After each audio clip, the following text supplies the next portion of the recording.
और उनके निमित्त से असंख्य जीवों का कल्याण होता है। किंतु कल्याण करने की इच्छुक जो जीव होता है वही कल्याण कर पाता है। प्रभु सामने विराजमान है, किंतु कल्याण उनके निमित्त से होता है। कल्याण करने की भावना, उत्कंठा अपने भीतर यदि नहीं है तो कल्याण नहीं कर पाते।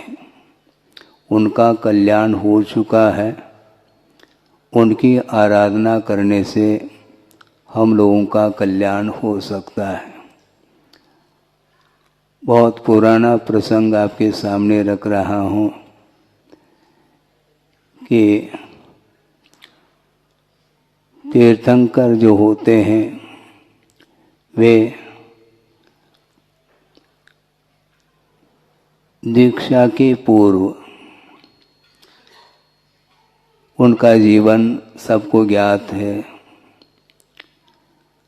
वैभव के साथ ही उनका जीवन व्यतीत होता है और उनका अकाल मरण नहीं होता। अवधि ज्ञान, अनुगामी अवधि ज्ञान लेकर के ही आते हैं। क्षायिक सम्यक उनके पास है और वैराग्य उन्हें हो जाता है। अब वैराग्य होने के उपरांत भवने वनेवा,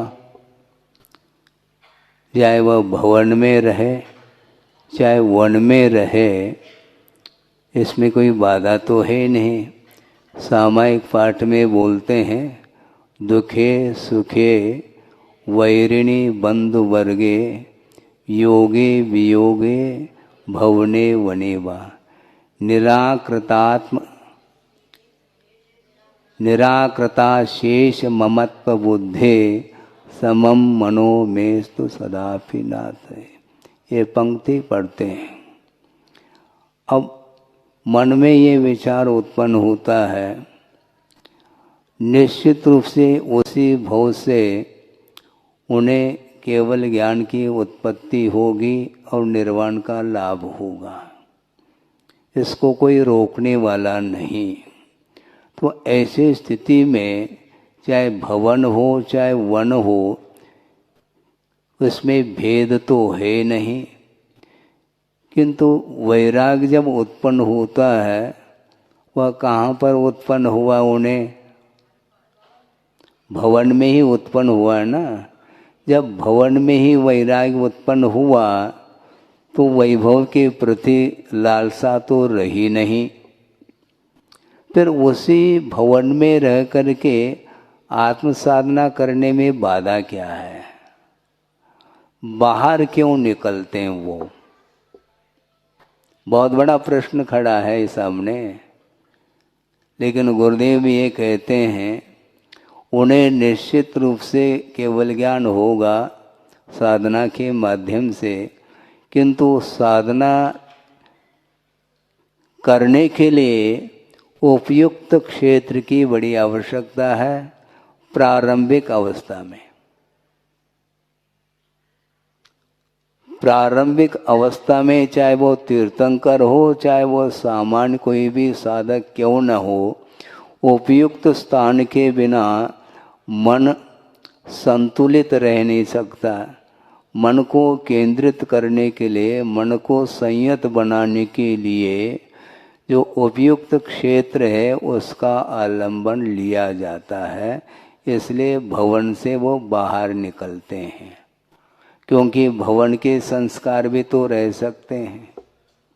वहीं बैठे बैठे, जैसे समोसन में भी बैठे बैठे किसी को वैराग्य हो जाता है और दीक्षित भी हो जाता है। किंतु यहाँ पर रह करके काफ़ी लंबा समय व्यतीत किया है, दीर्घ काल व्यतीत किया है वैभव के बीच में, उसके संस्कार समाप्त करने के लिए प्रारंभिक अर्थात प्राथमिक भूमिका में आवश्यक है, इसलिए वन की ओर वो विहार करते हैं। जबकि वन में जाने के उपरांत इससे भी भयानक स्थिति उनकी बन सकती है, ये बात अलग है। किंतु शुरुआत में मन को संयत बनाने के लिए, राग से ऊपर उठने के लिए उस क्षेत्र का परित्याग करना भी उतना ही आवश्यक सिद्ध होता है। प्राकृतिक वातावरण में रह करके बहुत जल्दी हम अपने मन को लगा सकते हैं, बल्कि लगाना क्या, अनायास ही ध्यान लग सकता है। पेड़ पौधे हैं, नदी नाले हैं, वहाँ पर जाने के उपरांत ऑटोमेटिक तनाव से हम मुक्त हो जाते हैं। किसी भी प्रकार से कोई तनाव के लिए प्रसंग बनता ही नहीं। पशु पक्षी आदि हैं, विचरण कर रहे हैं, सामने बैठे हैं, उनको लेकर के कोई भी मन में विकलता नहीं आती, मन में कोई कालुष्य भाव उत्पन्न नहीं होता।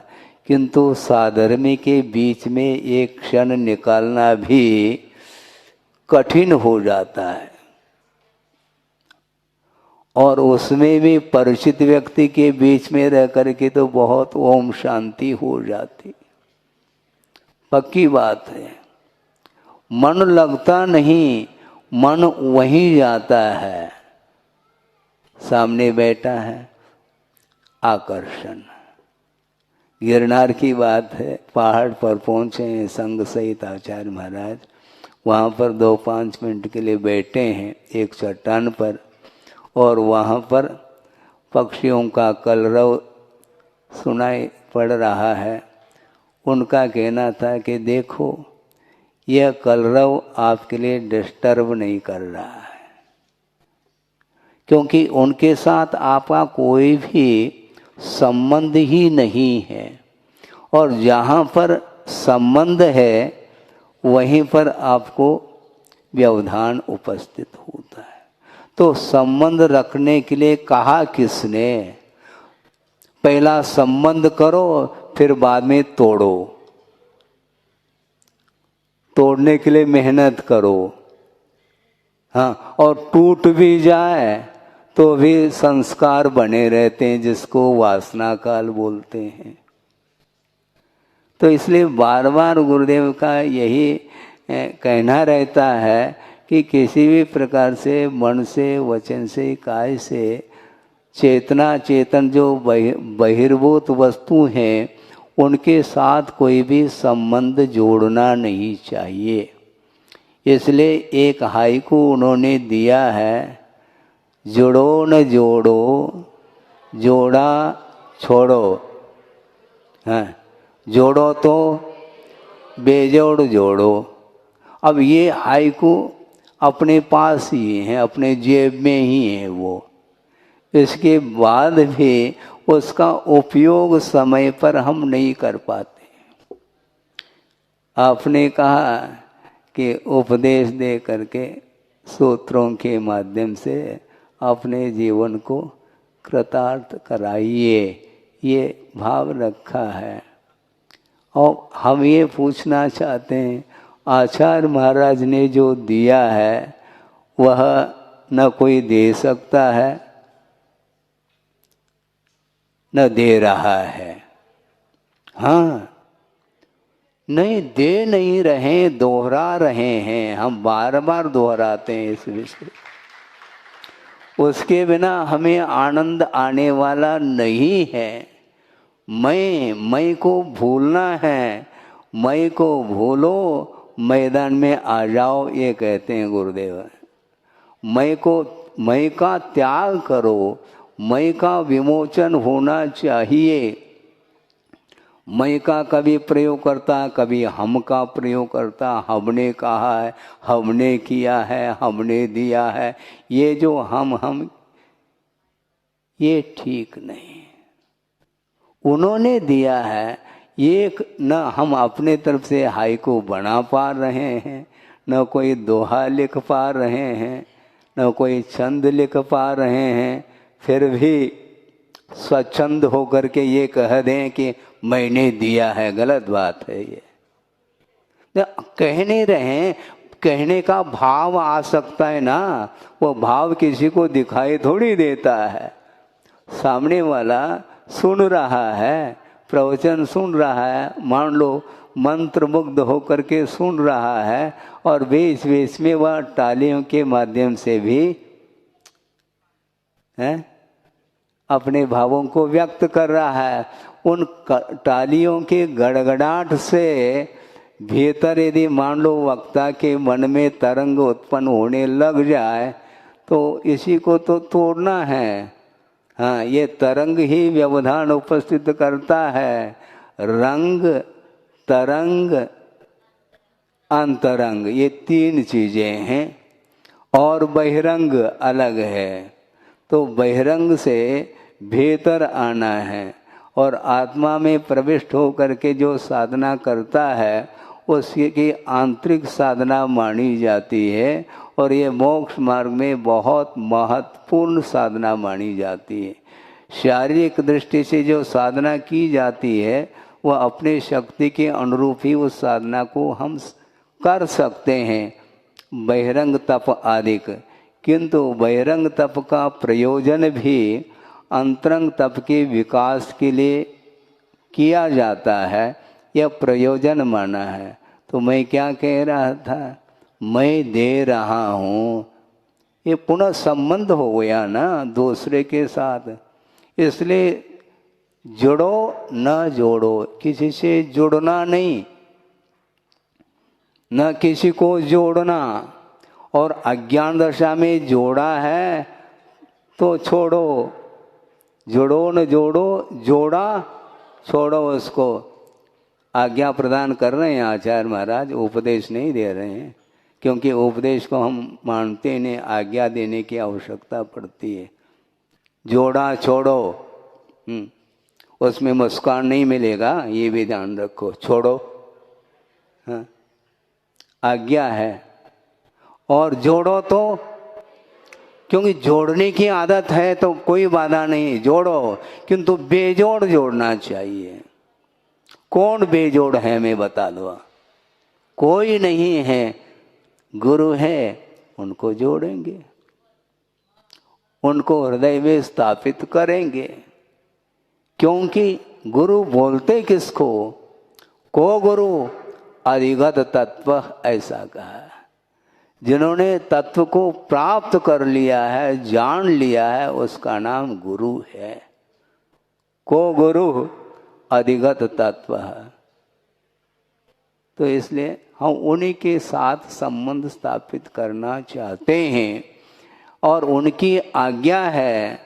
देव गुरु शास्त्र की आराधना करते हुए थोड़ा बहुत यदि मान लो समय है और सामने व्यक्ति आया है और शरण लेने के लिए आया है, मुमुक्षु है, कुछ प्राप्त करना चाहता है, आत्मिक सुख को प्राप्त करने के उद्देश्य को लेकर के आया है, तो उसके लिए समय दिया जा सकता है, इसमें कोई बाधा नहीं। और समय देने का अर्थ और कुछ नहीं, समय का अर्थ आगम होता है, और आगम के माध्यम से उसको थोड़ा समय दे दो। थोड़ा देना है, ज़्यादा नहीं। ज़्यादा तो स्वयं के लिए। मान लो खेती करते हैं किसान लोग, मान लो स्वयं नहीं करते हैं, दूसरे के लिए दिया है, तो उसमें 1/4 उसके लिए और 3 हिस्सा अपने लिए। तो वही हिसाब किताब यहाँ पर भी चलता है। थोड़ा 54 दे दिए, बाकी 75 अपने।